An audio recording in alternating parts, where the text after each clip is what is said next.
ሰላም እንዴት አመሻችሁ። የረቡዕ አመሻሽ አጫጭር የዝውውር ዜናዎችን ይዘን ቀርበናል። አርሰናል ብሩኖ ጊማሬሽን ለማስፈረም ተስማምቷል። ሪያል ማድሪድ እና ቪኒሲየስ ጁኒየርን በተመለከተም አዳዲስ ዜናዎች ተሰምተዋል። ማንቸስተር ዩናይትድ ሁለት ግብ ጠባቂዎቹን ለመሸጥ ወስኗል። የሙሐመድ ሳላህ ቀጣይ ማረፊያ ተረጋግጧል። አርሰናል ብሩኖ ጊማሬሽን ከኒውካስል ዩናይትድ ለማስፈረም ተስማምቷል። 75 ሚሊዮን ፓውንድ ለብራዚላዊ ተጫዋች እንደሚከፍልም ተረጋግጧል። ኒውካስል ዩናይትድ ብሩኖ ጊማሬሽ የሕክምና ምርመራውን እንዲያከናውን ፍቃድ መስጠቱም ታውቋል። ኒውካስል ዩናይትድ ብሩኖ ጊማሬሽን በ75 ሚሊዮን ፓውንድ ለመሸጥ መስማማቱን ተከትሎ በዚህ ክረምት ከሶስት ተጫዋቾች ብቻ ያገኘው የዝውውር ገንዘብ 240 ሚሊዮን ፓውንድ ደርሷል። አንቶኒ ጎርደንን ለባርሰሎና በ69.3 ሚሊዮን ፓውንድ፣ ሳንድሮ ቶናሊን ደግሞ በ100 ሚሊዮን ፓውንድ ለቶትናም ሆትስፐር አሳልፈው መስጠታቸው ይታወቃል።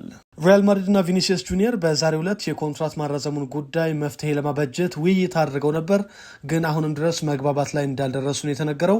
ሪያል ማድሪዶች 22 ሚሊዮን ዩሮ ዓመታዊ የተጣራ ክፍያ አቅርበውለታል። እስከ 2031 የሚያቆይ ኮንትራትም ቀርቦለታል። የአውሮፓ ቻምፒየንስ ሊግ ክለቡ የሚያሸንፍ ከሆነና ቪኒሲየስ ጁኒየር ደግሞ ባሎን ዶር የሚያሸንፍ ከሆነ የዓመታዊ ክፍያውን ወደ 24 ሚሊዮን ዩሮ ለማሳደግ ክለቡ ፈቃደኝነቱን አሳይቷል። ቪኒሲየስ ጁኒየር ግን አሁንም ከ28 እስከ 30 ሚሊዮን ዩሮ የተጣራ ደሞዝ እንዲከፈለው ይፈልጋል ተብሏል።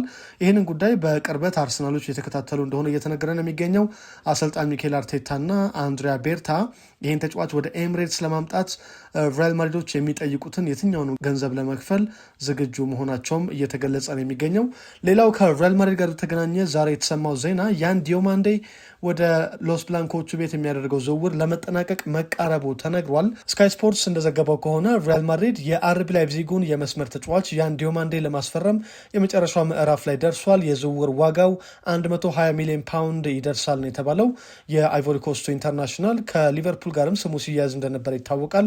መጨረሻ ማረፊያው ግን ሪያል ማድሪድ እንደሚሆን ነው እየተነገረ የሚገኘው። ያን ዲዮማንዴ በዚህ ሳምንት የሪያል ማድሪድ ዝውውሩን ያጠናቀቃል ተብሏል። ሞሐመድ ሳላህ ወደ ትራብዞንስፖር የሚያደርገውን ዝውውር ለማጠናቀቅ ዛሬ ወደ ቱርክ አምርቶ ነበር። የሕክምና ምርመራውንም ማጠናቀቁ ተገልጿል።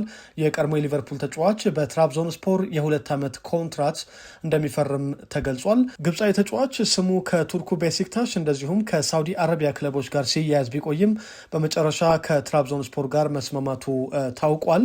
ማንቸስተር ዩናይትድ ሁለት ግብ ጠባቂዎቹን አሳልፈው ለመስጠት ተስማምቷል። ቱርካዊው ግብ ጠባቂ አልታይ ባይንዲር ለስፔኑ ሴልታ ቪጎ በ1 ዓመት የውሰት ውል ለመፈረም ተስማምቷል። የግብ ጠባቂውን ሙሉ ደሞዝ ሴልታ ቪጎ እንደሚከፍል የተገለጸው። በስፔኑ ክለብ አልታይ ባይንዲር የሚኖረው ቆይታ ስኬታማ የሚሆን ከሆነ የቋሚነት አማራጭም አለው። በ3.5 ሚሊዮን ፓውንድ ለሴልታ ቪጎ ሊፈርም ይችላል ተብሏል። ሌላኛው ግብ ጠባቂ ራዴክ ቪቴክም ከማንቸስተር ዩናይትድ ወደ ሚድልስብራ ለመዘዋወር መቃረቡ ተገልጿል። 14 ሚሊዮን ፓውንድ ለግብ ጠባቂው ሚድልስብራ ወጪ ያደርጋል ተብሏል። የቻምፒየንሺፑ ክለብ አስቀድሞ 7 ሚሊዮን ፓውንድ ለማንቸስተር ዩናይትድ ይከፍላል። ከዛ ቀሪውን ክፍያ ደግሞ ወደፊት እየታየ እንደሚከፈል ነው የተገለጸው።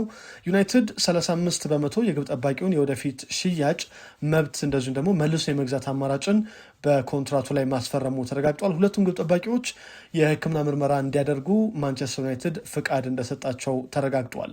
በሌላ የግብ ጠባቂዎች የዝውውር ዜና የኬፕ ቨርዱ ቮጂኒያ ለቺሌው ኮሎኮሎ በይፋ መፈረሙ ተረጋግጧል።